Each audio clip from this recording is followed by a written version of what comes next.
tendinite do supraespinhoso gera direito a benefício do INSS? E mais, será que esse problema de saúde é uma doença do trabalho? Eu vou conversar com você se dá para se afastar pelo INSS por conta desse problema no ombro, ok? Eu vou conversar com você sobre como identificar se esse problema no ombro que você tem é causado pelo trabalho ou não, se existe essa possibilidade de reconhecer o acidente de trabalho, né? Porque se o seu problema no ombro foi causado pelo trabalho, então é um acidente do trabalho.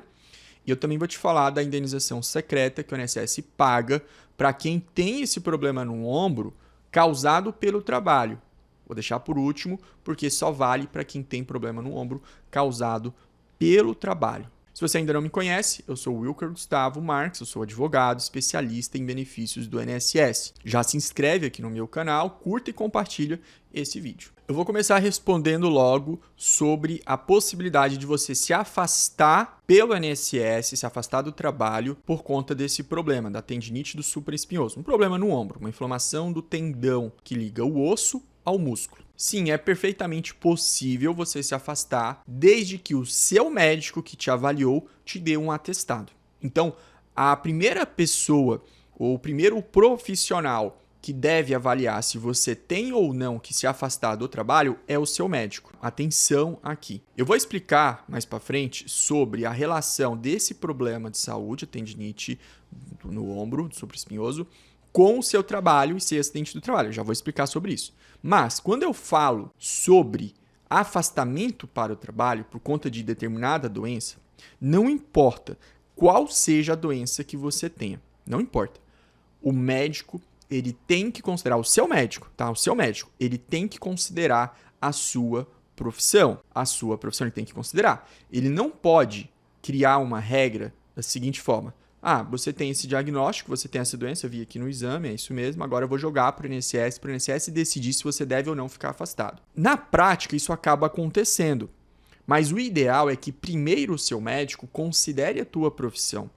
Por quê? Porque se ele joga para o INSS vai fazer esse tipo de avaliação, pelo menos deveria fazer. E aí você imagina que você tem um trabalho onde o teu problema no ombro não é afetado. Ou seja, a sua profissão, exercer a sua profissão, ir trabalhar, no seu caso, não tem problema ou não tem prejuízo por conta do seu problema de saúde no ombro.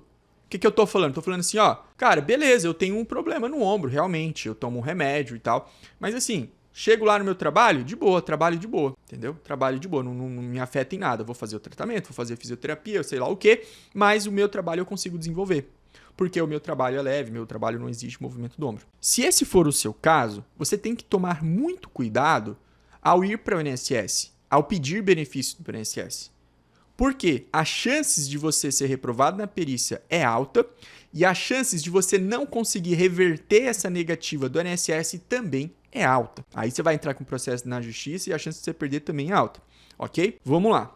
Gustavo, eu tenho um problema no ombro, eu tenho essa tendinite do supraespinhoso e o meu trabalho ele é manual, eu preciso fazer força com o ombro, eu sou vendedor, eu passo o dia inteiro subindo e descendo escada para mexer com roupa, ou eu sou costureira e aí dependendo eu tenho que movimentar um ombro, ou não, às vezes você é costureira aí e não mexe o ombro, comenta aí.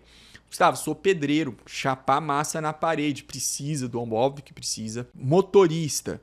Ah, eu sou motorista, eu não preciso levantar o ombro, eu trabalho aqui, direção elétrica, às vezes hidráulica, tranquilo. Porém, eu tenho que lonar e deslonar o caminhão, eu tenho que descarregar e carregar, ou ajudar a descarregar e carregar o caminhão. Então, veja, o cenário da sua profissão, ele é, assim, completamente aleatório para quem está de fora. Para você não, para você é específico. Mas imagina, cada profissão é feita de um jeito. E a profissão, às vezes, muda de empresa para empresa. Você vai ter empresas que têm equipamentos, ferramentas.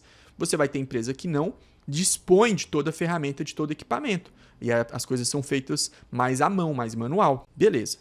Se você pode se afastar ou não por conta desse problema de saúde, você vai conversar com o seu médico, mas lembre-se de conversar com o seu médico baseado naquilo que você faz exatamente. Ah, Gustavo, o médico do SUS nem perguntou o que eu fazia, não perguntou nem a minha profissão, foi logo dando um atestado. Olha, beleza, dá entrada no INSS, mas fica atento nisso que eu te falei, porque você só vai ficar afastado pela INSS se realmente a tua profissão foi comprometida. Entendido assim? Não dá para eu criar uma regra. Algumas doenças são tão graves que você presume que a pessoa vai ficar incapacitada. Problemas de saúde mental. Tem várias doenças que, infelizmente, não dá para fazer nada. Mas quando é problema de ortopédico, aí você tem que fazer essa análise de acordo com a sua profissão. Vamos agora para a segunda análise. Eu já falei para você sobre incapacidade, ficar afastado ou não. Eu nem vou entrar no mérito aqui quanto tempo você vai ficar afastado, porque isso tudo depende. Se você descobriu, né, o problema de saúde no estágio mais inicial, a chance de você ficar menos tempo é maior. Se você, infelizmente, estourou lá o ombro todo, precisa de uma recuperação bem mais longa, cada caso é um caso, ok?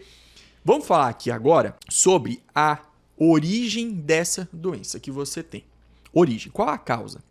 É muito comum os médicos não entrarem com profundidade nesse assunto, principalmente médico do SUS. Mas se eu fosse você, eu questionaria, eu faria perguntas para o médico sobre a origem desse problema. E para o médico saber a origem, ele vai ter que conhecer da tua vida e ele vai conhecer aquilo que você falar, então seja honesto com o teu médico. Você pratica esporte, você nada, você joga vôlei, você faz esportes que movimentam o ombro? Ele precisa saber disso. Não, não faço nada, eu só trabalho. Meu lazer é ficar em casa assistindo televisão. Então, beleza. Como que é o seu trabalho? Você faz movimentos acima do ombro? Então, ou seja, você faz esse movimento aqui? Faço.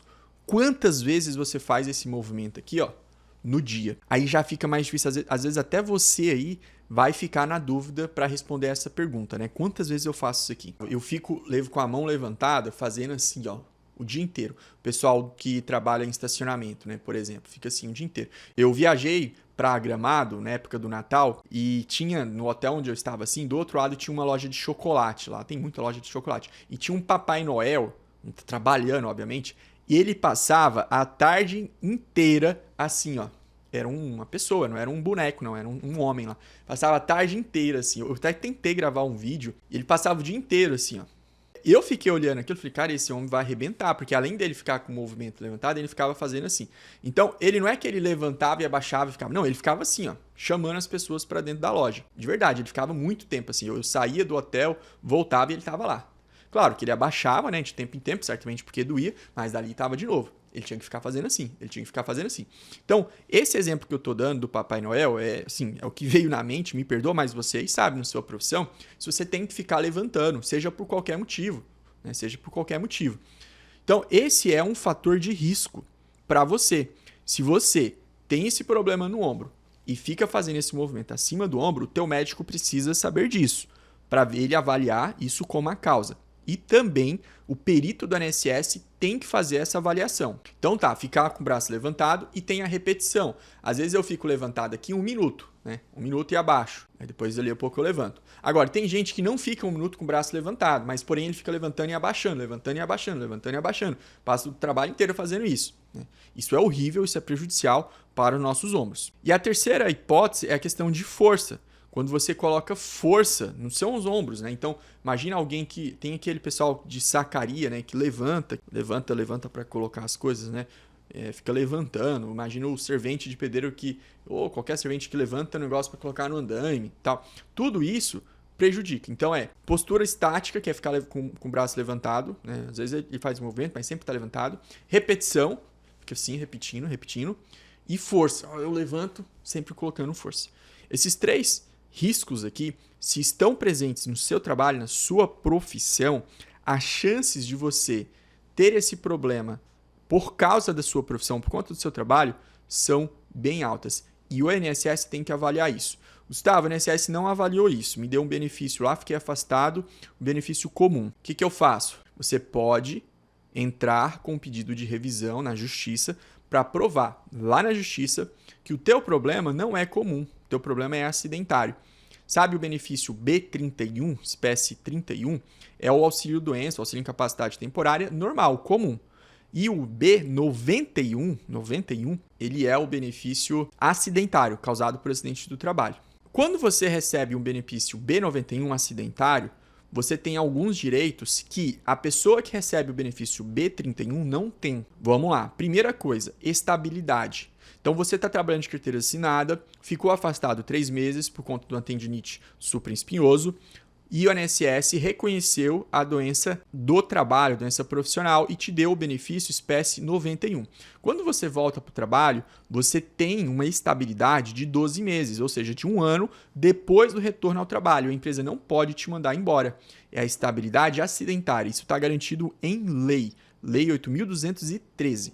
Tudo bem? Além disso, se esse problema no ombro deixou em você uma sequela que gera uma redução da capacidade para o trabalho, vamos pensar que o médico falou, olha, você arrebentou seu ombro e você nunca mais vai poder voltar para a sua profissão. Ou se você voltar, você nunca mais vai poder fazer esse movimento aqui. Isso é uma restrição. O médico não falou, você está inválido, você tem que aposentar. Ele só falou assim, não, tu vai voltar, trabalhar, mas com esse cuidado aqui, de não fazer isso. Se deixar de fazer isso, né? E quando eu falo isso, é uma tarefa aí que você vai saber dizer qual é. Se deixar de fazer essa tarefa causa um prejuízo para o meu trabalho, então eu tenho sim uma redução da capacidade para o trabalho. E existindo essa redução da capacidade para o trabalho, você tem direito a uma indenização chamada auxílio-acidente. Muita gente confunde o auxílio-acidente com o auxílio-doença, né? Fala, auxílio-acidente, auxílio-doença é a mesma coisa. Não é. Auxílio-acidente é uma indenização paga todos os meses, junto com o seu salário, paga pelo INSS até chegar a hora de você se aposentar. Então, ela não é a mesma coisa que o auxílio-doença. Tu recebe auxílio-doença, e aí começa a receber o auxílio-acidente. Inclusive, se você quer receber um guia em PDF explicando um pouco mais sobre o auxílio-acidente, me chama aqui no WhatsApp, DDD 65 40 42 19 50, que eu posso te enviar esse guia em PDF e você fica mais por dentro do seu direito. Mas não é simples, tá? Você tem o diagnóstico, o INSS deu o B91, ok, tá mais fácil você conseguir o auxílio-acidente. Converse com um advogado especializado no assunto. Hoje você tem advogados que atendem o Brasil inteiro, como eu, né? E beleza, tá mais fácil. Agora, se você teve o diagnóstico, ficou afastado, mas o INSS não te deu o benefício acidentário, o B91, só te deu o B31, nesse caso, fica mais difícil você conseguir o auxílio-acidente, mas não é impossível. Por quê? Porque você vai precisar primeiro provar que o seu problema no ombro é um acidente do trabalho. Coisa que, se já ficou provado que é acidente do trabalho, tu só precisa provar a redução da capacidade de trabalho. É menos uma coisa para você provar. Dos dois cenários, se você teve esse diagnóstico de tendinite do supraespinhoso, tá desconfiado que você tem algum direito, minha dica, converse com um advogado. E se você é advogado, está me assistindo aqui para entender os direitos do seu cliente, aí eu te convido para o meu curso de auxílio-acidente de ponta a ponta. Claro, né? Se você estiver procurando o auxílio-acidente para o seu cliente, é meu curso, eu destrincho tudo nessa parte de doença ocupacional.